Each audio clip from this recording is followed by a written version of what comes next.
Howdy Google Ads fans, and welcome back. In this very quick lecture, we're going to talk about language settings real quick. So let's jump back into the computer and take a look at language settings. Google prompts us to select the languages your customers speak. It defaults to English since this is an English Google Ads account. You could select multiple languages, you could select all languages, you could select one language, it's up to you. But how does this really work? Okay, so say for example, you're selling hats online and you want to target Spanish customers, Spanish speaking customers.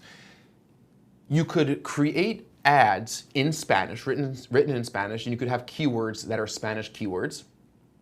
And you could select the language Spanish for your campaigns, okay? Which means if somebody is in the United States, let's say, but has their Google interface settings, Google calls this your Google interface settings, set to Spanish, and people, when you sign up for a Google account, you could select your default languages. So if a person goes to Google and searches in Spanish, or even searches in English, but they have their settings set to Spanish, then your ads will be eligible to show if you're targeting Spanish-speaking people. However, and this is important to remember, if a Spanish-speaking person is searching on google.com in Spanish, but their settings are default to English, then your ads will not show. If you're only targeting Spanish-speaking people, you'd also have to target English-speaking people. So a very common approach to people who want to also serve Spanish-speaking people, you would select English and Spanish.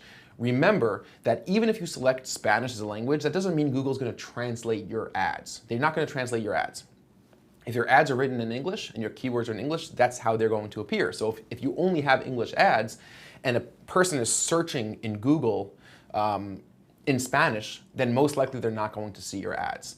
Google detects, Google properties have default languages. So google.com defaults to English, google.fr defaults to French, so on and so forth.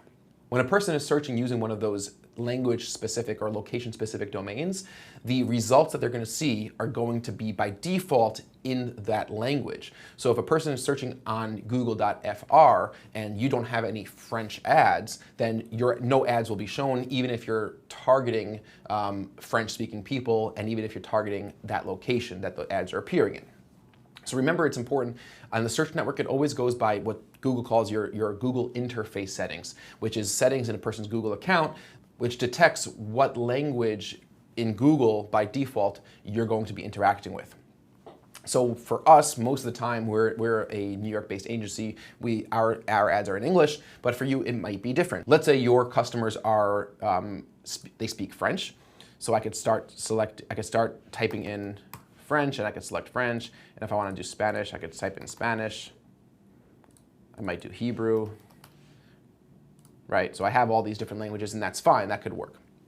On the right-hand side, Google will suggest that I could add English. So if I want to add English, I could just click Add All, and it will add English in there, and I can remove each one individually by just Xing out of the ones that I don't want. For us, we're gonna select English because I don't want my ads showing up when people search in Spanish, or if people have their default settings, their interface settings set to Spanish, because my website is not in Spanish. So you have to think about that as well. We don't have a Spanish website for this client.